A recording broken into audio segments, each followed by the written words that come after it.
Hi guys, আজকে আমি মায়ের ভিডিওতে এন্ট্রি দিচ্ছি। অর্পিতা ত্রিপুরা ব্লগে সবাইকে স্বাগতম জানিয়ে আজকে ভিডিওটি শুরু করছি।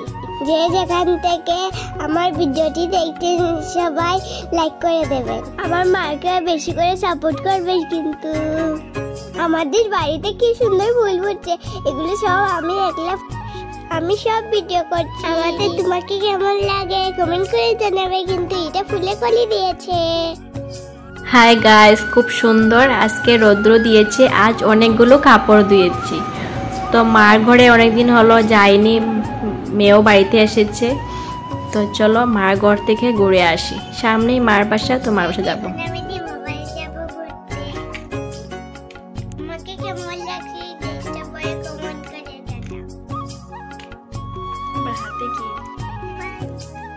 দিয়ে যাবে?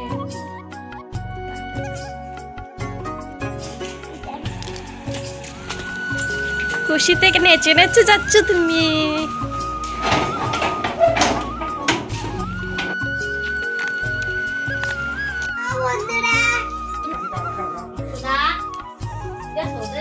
মা আমাকে বলছে সন্ধ্যার সময় কি খাবে, তো মাকে বললাম মুড়ির লাড্ডু বানাও। অনেকদিন হলো মুড়ির লাড্ডু খাইনি, তো এখন মা মুড়ির লাড্ডু বানাচ্ছে। মা আমাকে বলছে কতদিন পরে আসলি, আজকে থাক, এতদিন আসলি না কেন? মেয়ের পরীক্ষা ছিল তাই যেতে পারিনি। তারপরে তো মা মেয়ে চলে গেল ঘুরতে, আজ আসলো। তো অনেকদিন পর গিয়েছি। মাও অভিমান করেছিল, বললো কি হয়েছে আমার, কথা বলছি না, যাচ্ছি না। আর আমি টাইমই পাচ্ছি না যাব বলে, এখন ভিডিও করি বলে টাইম একদম পাই না। তো মাও বলছে এখন ভিডিও নিয়ে বেশি ব্যস্ত হয়ে গেছিস। তো এখন মেয়েও লাড্ডু বানাচ্ছে মার সাথে, এদিকে বানাচ্ছে এদিকে খাচ্ছে। এখন ওর বাবা ফোন করে বলছে বাড়িতে আসবে না, ওর বন্ধুর বাড়িতে খাবে।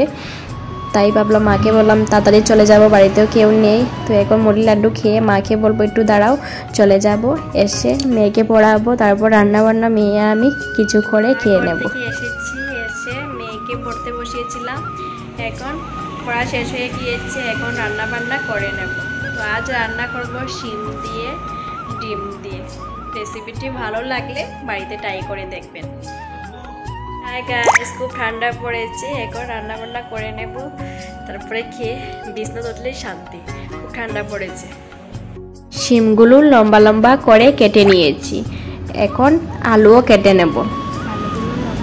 অল্প করে রান্না করব, ওর বাবাও বাড়িতে নেই, মেয়ে আর আমি শুধু খাবো। তো জল দিয়ে দিয়েছি। এদিকে কুচি কুচি করে আলু কেটে রেখেছি, অমলেট বানাবো। নতুন একটা স্টাইলে অমলেট বানাবো, ভিডিওটি দেখতে থাকবেন কি কি বানাই আজ। তো এদিকে পেঁয়াজ কেটে রেখেছি, কাঁচামরিচ কেটে রেখেছি।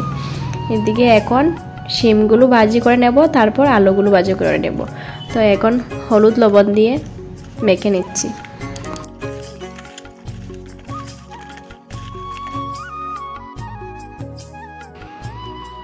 কড়াই বসিয়ে তেল দিয়ে দিয়েছি। এখন তেল গরম হলে শিমগুলো সবটি একসঙ্গে ভাজি করে নেব।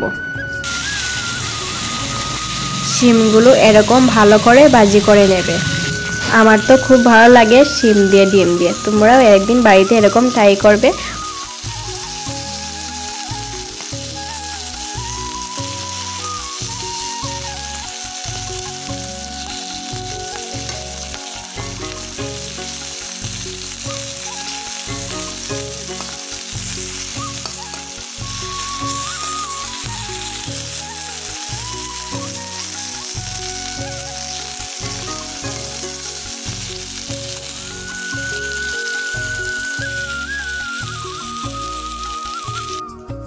আমার শিমগুলো ভাজা হয়ে গিয়েছে, এখন আলুগুলো ভালো করে ভাজি করে নেব।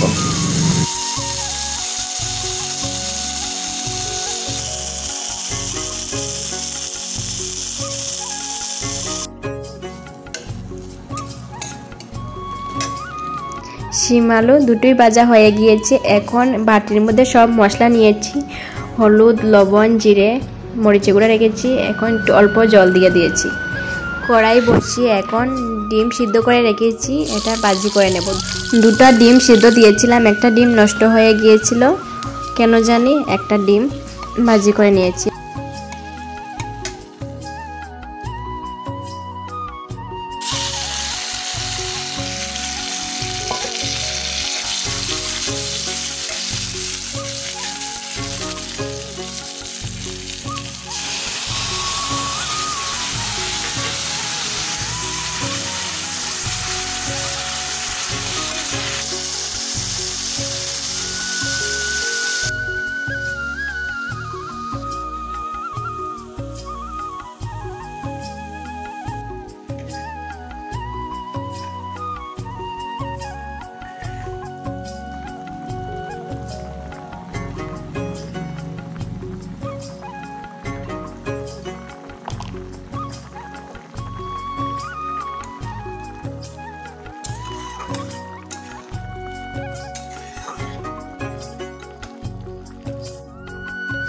আলু কুচি করে কেটে রেখেছিলাম।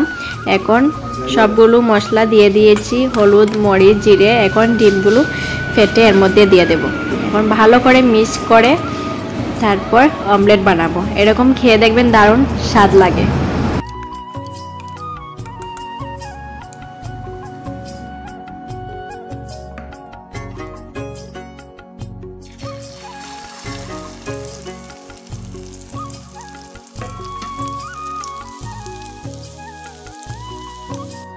তরকারি কালারটা কি সুন্দর এসেছে না? তরকারিটা খেতেও দারুণ টেস্টি হয়েছিল। মা কি সুন্দর একটা অমলেট করেছে। এখন তোমরা খাবে না কি কমেন্ট করে জানাবে কিন্তু।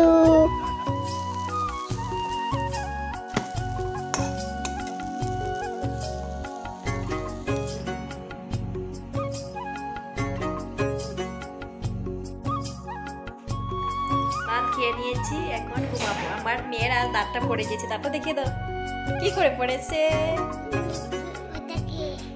কি খেয়ে? বাদাম খেয়ে দাঁতটা লড়ছিল। আজ বাদাম খাচ্ছে, হঠাৎ করে বলছে মা আমার দাঁতটা পড়ে গিয়েছে। না লাগছে? তোমার ড্রেস কোথায়? তুলে নিয়েছো? আর বাবা এসে গিয়েছে, বসে আছে, এখন ঘুমাবো। খুব ঠান্ডা লাগছে। ভিডিওটি এই পর্যন্ত। ভালো লাগলে লাইক, শেয়ার, কমেন্ট করবে।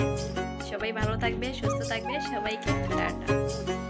ভিডিও নিয়ে চলে আসবে তখনের জন্য সবাইকে টাটা।